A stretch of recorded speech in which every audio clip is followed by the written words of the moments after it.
Now moving on to the last part. That is the E part of any question in paper 1. Now it is a bit tricky to handle this part. It requires knowledge, analysis, application and evaluation. Now this evaluation is a new word for you. First of all, let's take the example of any question. Do you think that LPG should expand its operation to another country? Justify your answer.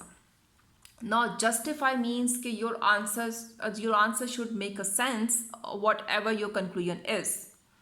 And it requires conclusion actually. It does not mean that you have to write points and that's it, which means there will be marks separately for the evaluation, for your conclusion, for your recommendation, for your justification. So what we do with this kind of question? First of all, we discuss about what is the advantage of this. With the same way we have done in D part with analysis, which means you have to explain that point with proper application and with analysis. Then disadvantage, you have to explain in detail. You have to make sense of that, why you are giving that disadvantage.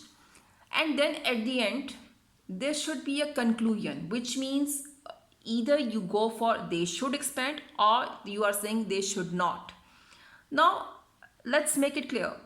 If you are saying they should go to another country, they should expand by going to another country, then you have to write another advantage in your justification. But if you are saying they should not expand, then you have to give one disadvantage for this to give your justification, which means if yes, there should be an advantage. If no, there should be a disadvantage. And I always recommend my students for the conclusion, your text is very important. Why? Because you have to link your conclusion with the text, that this is a situation, this is a scenario for the business. So it's appropriate if they don't go to another country, which means your text will make sense for your justification. That is how you have to attempt paper 1 questions. I'm sure you will be very clear about how to answer your questions, how to justify your answers, especially in E part. And then you'll be able to get good marks because you'll be covering what examiner is looking for.